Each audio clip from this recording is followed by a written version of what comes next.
Todo mundo achou aí? Na Bíblia do celular? Então, segundo Tessalonicenses. Não, tá, o foco tá. Segundo Tessalonicenses, capítulo 2. Ora, irmãos, rogo-vos pela vinda de nosso Senhor Jesus Cristo e pela nossa união com Ele, que não vos movais facilmente do vosso entendimento, nem vos perturbeis, quer por espírito, quer por palavra, quer por epístola, como de nós, como se o dia de Cristo estivesse já perto.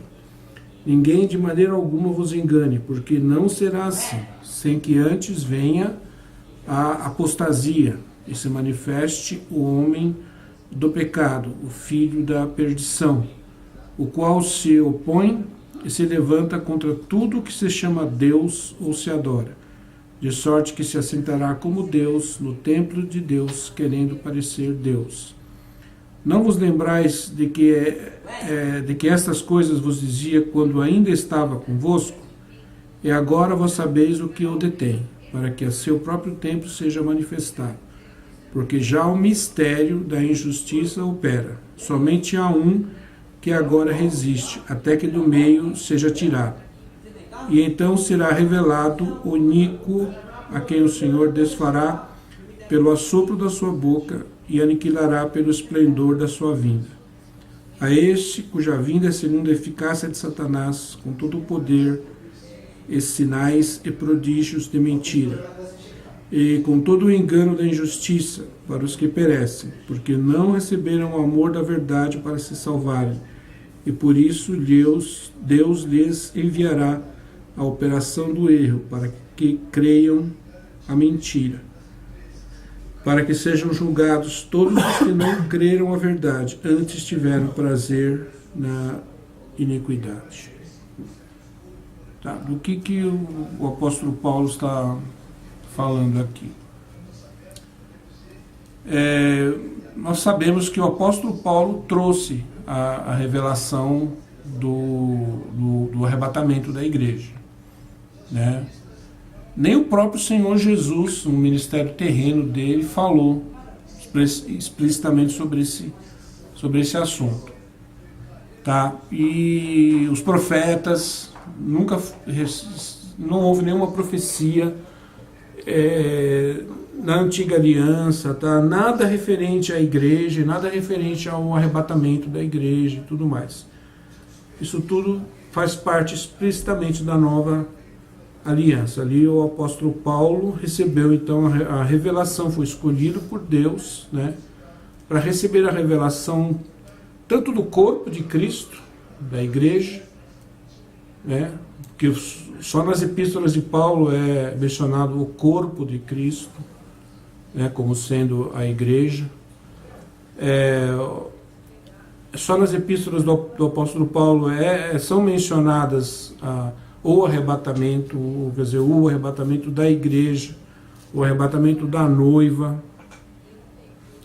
Ele é mencionado explicitamente apenas nas epístolas de Paulo, nas cartas de Paulo. Em qualquer, por exemplo, Jesus se referiu às bodas, que é o texto que nós vamos tratar, né, quando a gente falar sobre aquele assunto da preparação da noiva, que tem a ver com o arrebatamento, mas ele fala sobre as bodas. Tá? E aí tem o livro de Apocalipse, que tem ali na simbologia do livro de Apocalipse, aparece o arrebatamento da igreja, né, profetizado simbolicamente lá nas visões do Apocalipse. Mas o único que trouxe realmente um ensino substancial, direto, claro, sobre o arrebatamento foi Paulo. Então, como Paulo falava sobre esse assunto e falava sobre a maneira como ele se daria e tudo mais, e falava, as pessoas começaram a criar uma expectativa de que então naqueles dias iria acontecer, né? Então começou a se criar uma expectativa, tal. O apóstolo Paulo veio aqui, ele falou que Jesus vai levar a igreja e já vai acontecer, e já vai ser agora, e tal, e muita gente fala, né, sabe, quando parece que acontece como é que eu vou dizer, um frenesi na igreja, aquilo começa a borbulhar, a fervilhar na igreja, aquele assunto, aquela coisa, as pessoas com aquela expectativa, e Jesus está vindo, é agora, é já, é nesse momento, e tal, e muita gente de repente estava vendendo casa, vendendo carro, vendendo cavalo, vendendo bens e tal, e se desfazendo disso, desfazendo daquilo, muita gente indo para os montes, ali Jesus está voltando e tal. Aí o apóstolo Paulo escreve: calma, gente, calma, não é assim. Ainda tem algo que vai acontecer antes desse dia chegar, né? Antes de Jesus vir para buscar a sua noiva. Então ele fala aqui da operação do erro, ele fala da apostasia. Antes de Jesus vir à igreja, essa mesma igreja pela qual ele morreu, essa mesma igreja pela qual ele derramou o seu sangue, tal, muitos dessa igreja vão seguir o anticristo, vão se apostatar, entende? Vão se afastar da verdadeira igreja, vão sair fora, vão seguir uma outra, vão entrar numa outra onda, vão sair totalmente fora disso. Apostasia é uma palavra grega que significa afastamento. Então, antes da vinda ou do arrebatamento da igreja, as pessoas vão se afastar do evangelho. A igreja continua, ela está ali, ela está funcionando como igreja, se apresentando às pessoas como igreja, mas nos seus corações haverá um afastamento. Os corações das pessoas se afastarão de Deus. Entende? Da verdade de Deus. Aquilo que Jesus ensinou, aquilo que ele deixou, aquilo que as pessoas, muitos da igreja, uma grande parte dela não vai perseverar naquilo que Jesus deixou. Não vão ficar nesse caminho, vão sair dele. Isto vai acontecer antes do seu retorno, antes da sua vinda, tá? E ainda vai se manifestar o anticristo. Então, aqui, vamos dizer, no texto, o apóstolo Paulo tem em vista todo o processo. Não é só o arrebatamento, mas ele tem em vista também já a vinda, a parousia.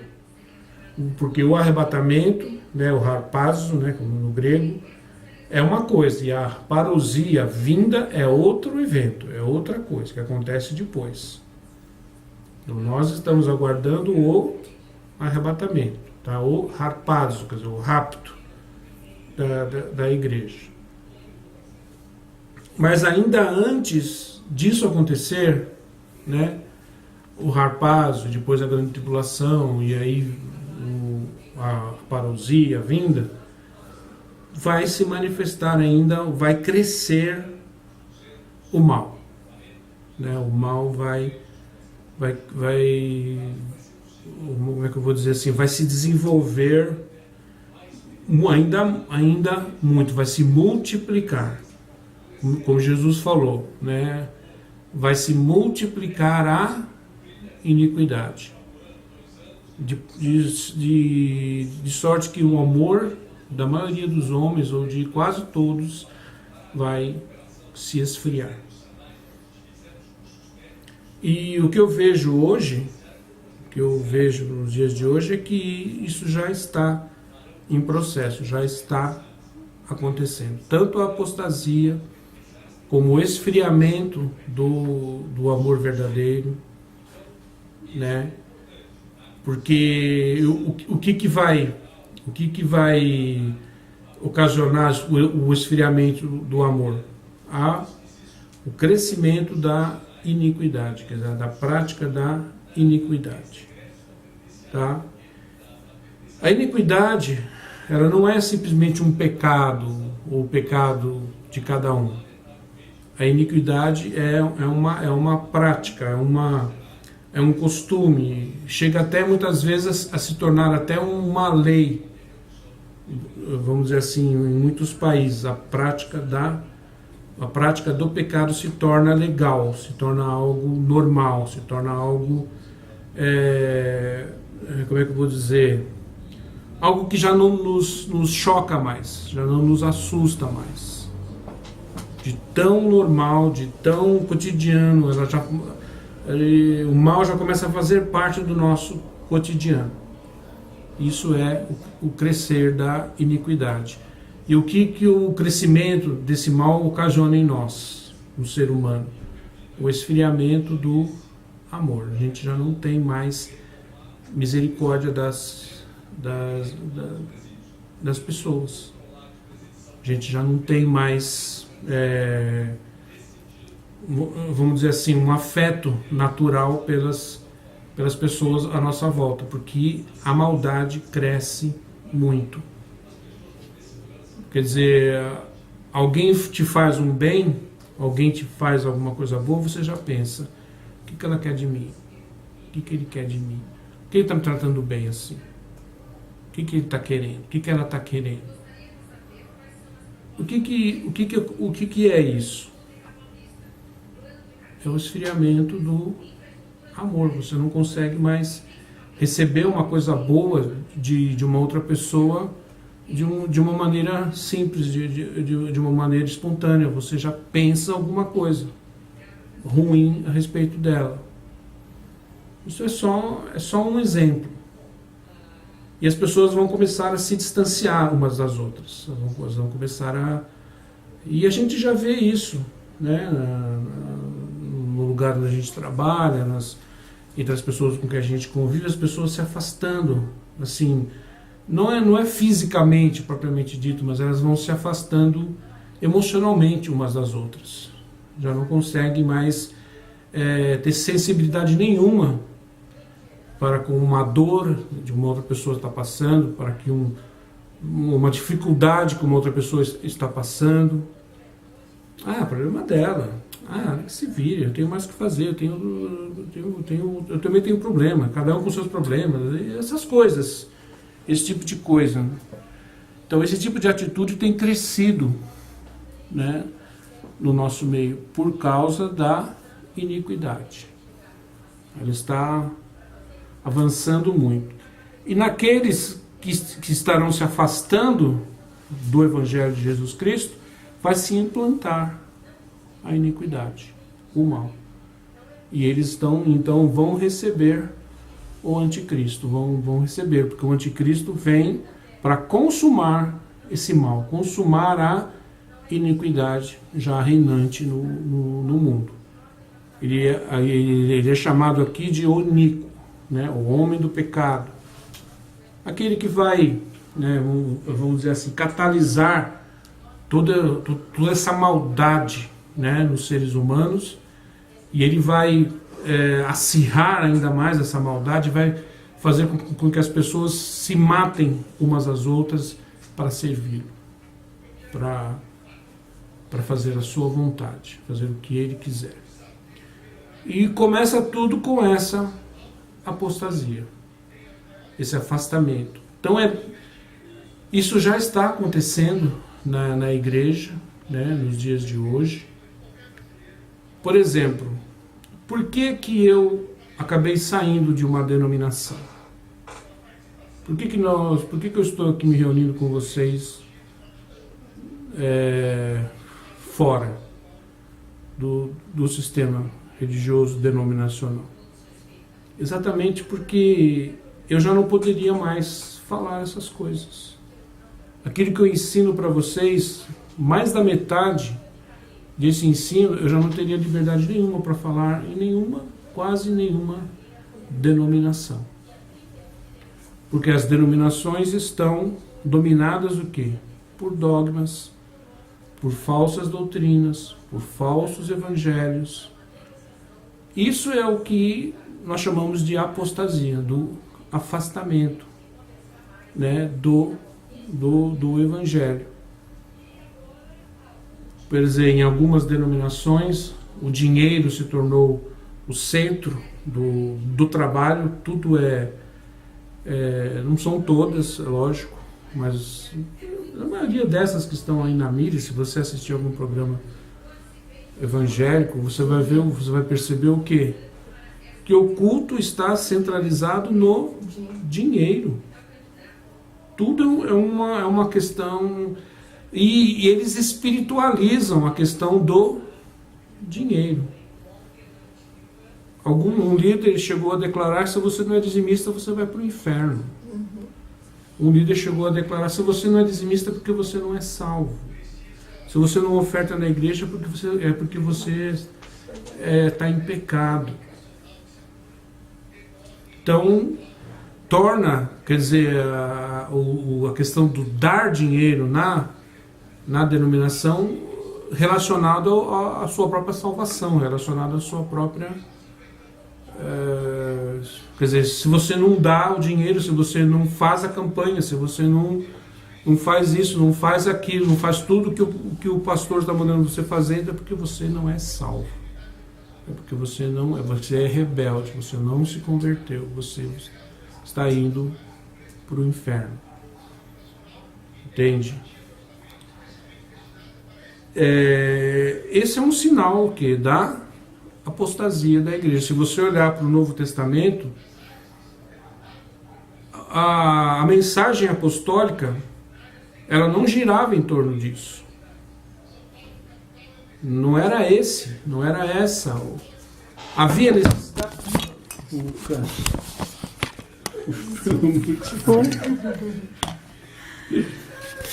Tá filmando ainda. Peraí, deixa eu enquadrar aqui. É que a mesa vira. Só que a mesa que ela é solta, né? Tá gravando. Não, continua gravando. Depois a gente Não edita. tem como, é melhor Não tem como editar. Não, deixa. Não, Você vai gravar? Vai assim mesmo. Não, depois a gente tenta editar depois. Vai, continua. Não precisa. Tá bom. Precisa. É do que eu estava falando, pensa agora. Meu Deus, perdi. Vai, desliga, depois a gente... Desliga. Depois eu corto, vai, desliga.